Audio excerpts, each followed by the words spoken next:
The man sitting across from Tomas Varga had died 3 years earlier, which made it difficult to explain why he kept taking the same seat.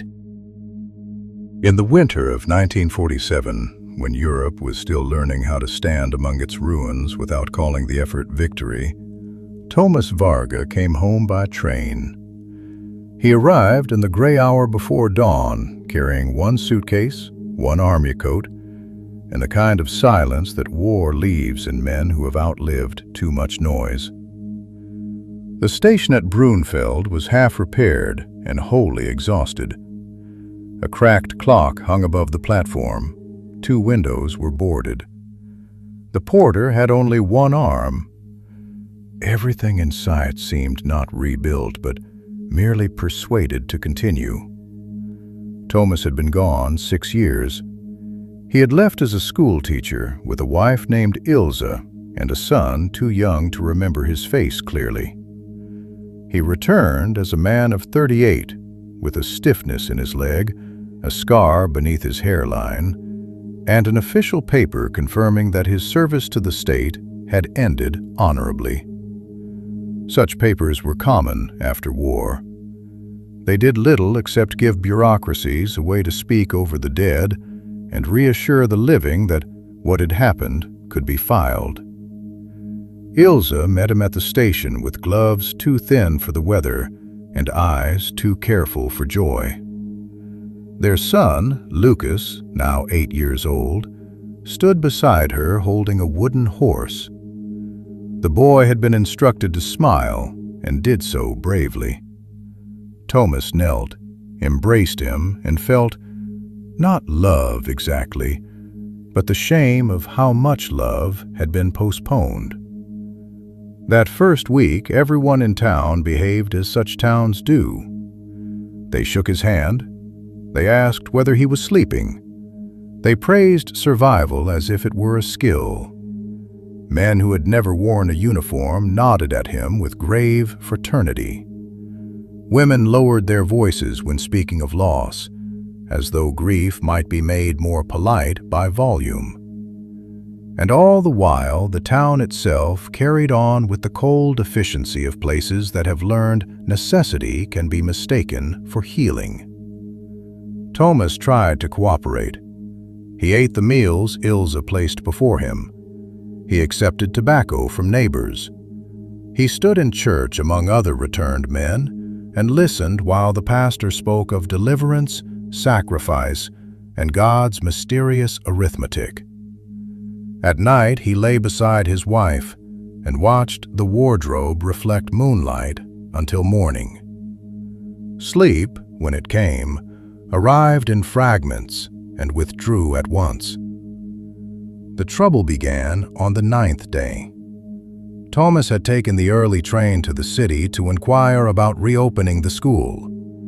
Paperwork had multiplied since the war, as though every ministry in Europe hoped to stamp chaos into order.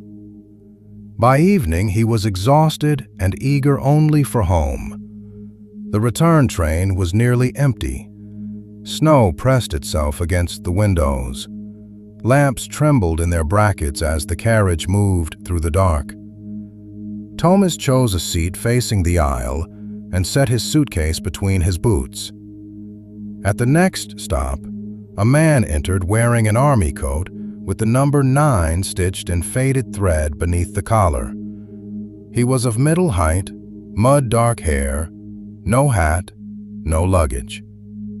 He took the seat opposite Tomas without asking and rested both gloved hands on the head of his cane. There was nothing remarkable about him at first glance, except perhaps that his coat was of an older cut than those now issued, and that he carried himself with the formal stillness of someone waiting not for arrival, but for recognition. After the train resumed, the stranger asked whether Brunfeld still had a school on Linden Street. Tomas said that it did, though the roof had taken damage. The man nodded and asked whether the bakery by the river still sold poppy rolls on Fridays. Tomas said he believed it did. Then the stranger asked whether Ilse Varga still kept white curtains in the front room through winter. Thomas felt the first hard turn of unease. He asked how the man knew his wife's name. The stranger looked out at the dark window and said he had once expected to know many things that never came to pass. His voice was calm, almost gentle. He did not explain himself. After a while, he asked whether Thomas still thought often of the bridge at Elton. At that name, all warmth left the carriage. The bridge at Elton was not in Thomas's military record. It was not in any official account. It belonged to the private ledger of memory, where certain acts are entered in a hand no government can authenticate and no priest can erase. In the spring of 1944, under orders given too quickly and carried out too late, Thomas's unit had held a railway bridge against retreating fire. Shelling came early. Communications broke. Civilians had already fled onto the structure, women, old men, one boy with a satchel. The lieutenant in command ordered the charges set anyway. He said the crossing could not be surrendered. He said hesitation was treason by another name.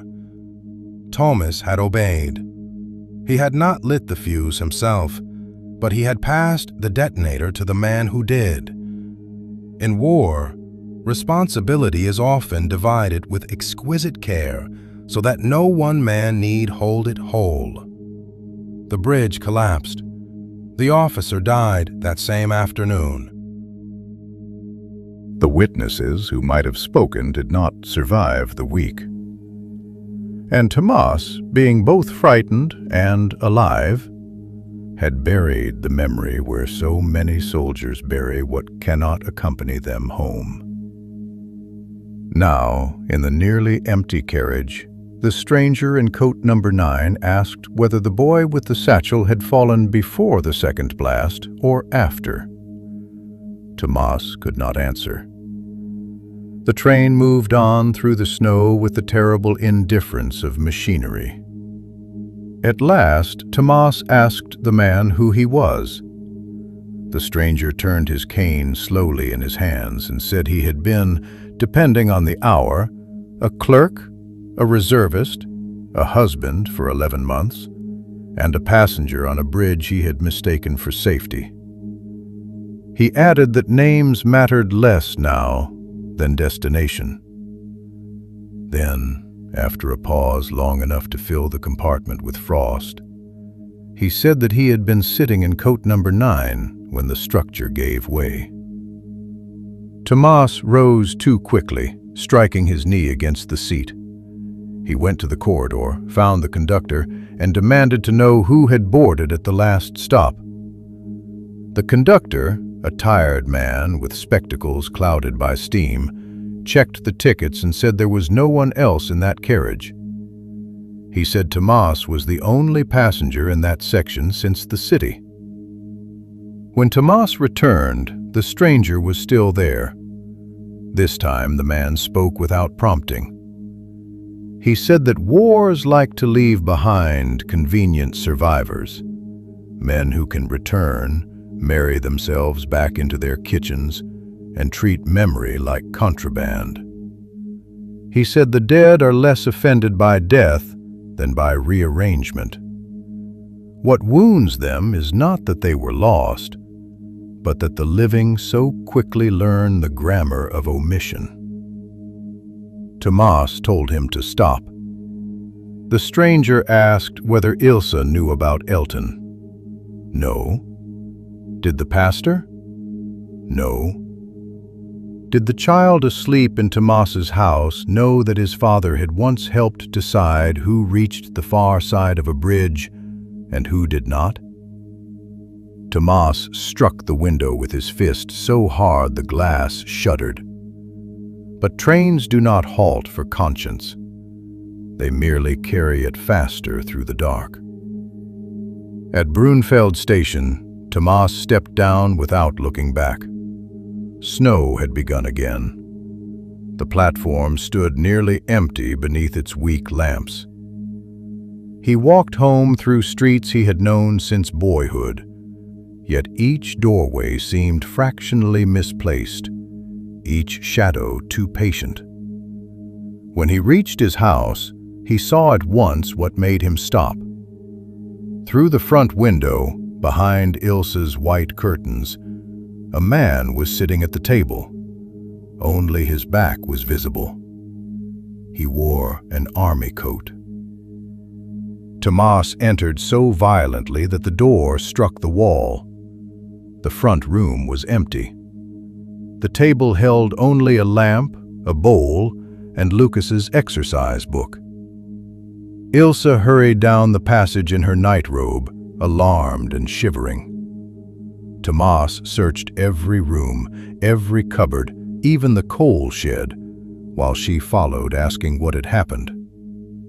At last, he told her a portion of the truth, which is to say, he told her enough to disturb the house, but not enough to cleanse it.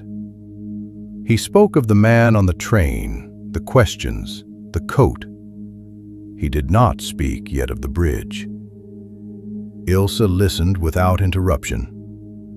When he finished, she said something he would remember for the rest of his life. She said that since his return, she had sometimes felt there was someone else in the room with them. Not another person exactly, but the part of Tomas that had never come home and would not let the rest sit down in peace. For 3 nights he avoided the evening train and walked back from the city on aching legs through roads edged with ice. On the 4th day, the headmaster required papers delivered before dawn, and Tomas had no choice but to take the late carriage again. He boarded with dread so complete it had become almost orderly. The compartment was empty. For 2 stops it remained empty. Then, just beyond the frozen marsh, the carriage door opened and the stranger entered in coat number 9, carrying no snow on his shoulders, though snow fell heavily outside. He sat opposite Tomas as before. This time he asked no questions. Instead, he placed on the seat between them a child's satchel of worn brown leather. Tomas knew it instantly. The bridge had taken many things, but memory preserves with obscene fidelity whatever the soul cannot bear to own. It was the satchel from Elton. The buckle bent, the seam torn, blue pencil along the flap where a boy had once written his initials. Inside lay a reader's primer swollen by water, a crust of what had once been bread, and a folded paper packet containing train tickets from April 1944, unused because the journey had ended too soon. Tomas began to weep without sound. The stranger watched him with neither pity nor malice. Then he said, very quietly, that the dead do not come back for punishment as often as the living fear. More often they return because truth, denied too long, refuses burial. He said that no prayer spoken over the wrong silence is ever heard correctly. When the train slowed for Brunfeld, the stranger rose. He told Tomas there was still one station at which a man might arrive honestly, though it cost more than survival. Then he left the satchel behind and stepped into the corridor. Tomas followed at once, but there was no one there. Only the conductor, who swore he had seen no passenger pass. The satchel remained. And in the morning when Tomas looked again, it had become Lucas's school bag, damp at the seams. That day Tomas went first to the church, then to the town registrar, then to the school hall where enough people could gather to make evasion impossible. He spoke for nearly an hour. He told them about Elton, about the order, about the civilians on the bridge, about the way fear borrows the language of duty when it wants obedience from decent men.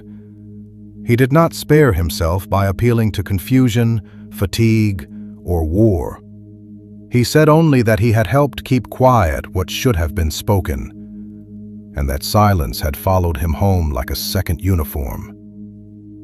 Some in the hall looked at him with contempt, some with horror, a few with the grim recognition of those who had hidden other things beneath other official histories. Ilse sat in the front row beside Lucas and did not move.